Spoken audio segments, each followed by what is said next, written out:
আসসালামু আলাইকুম প্রিয় উদ্যোক্তা, আমার কৃষি চ্যানেলে সবাইকে স্বাগতম। আজ আমি আপনাদেরকে নিয়ে আসলাম আমার পেঁপের মাতৃ গাছের যে ব্যবস্থাপনা আমি করছি সেটা আপনাদেরকে দেখানোর জন্য। তো প্রথমত হলো যে এই গাছটা দেখেন, আজকের ওয়েদার কিন্তু অনেক রাফ, মাঝে মধ্যেই বাতাস হইতেছে এখন যেহেতু বৃষ্টির সিজন।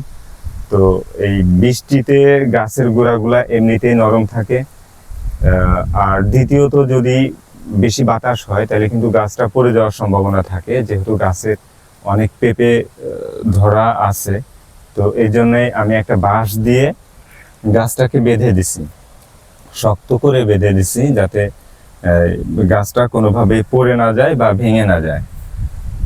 দ্বিতীয়ত হলো এই সহজেই যাতে কোনো প্রকার গরু, বাছুর বা ছাগল এই গাছটাকে আক্রমণ না করতে পারে, এই জন্য আমি জাল দিয়ে ঘিরে দিয়েছি গাছটার চারপাশ, একটু ঘন ঘন করে খুঁটি দিয়ে ঘিরে দিছি।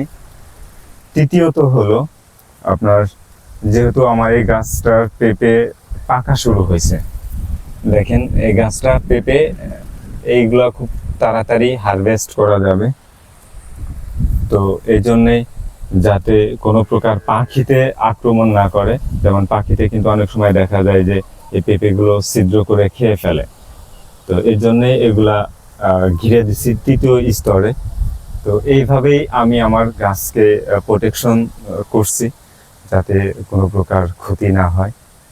তো আশা রাখি আপনারাও যদি বাগানি হয়ে থাকেন তাইলে এভাবেই প্রোটেকশন নেবেন আপনাদের বাগানের।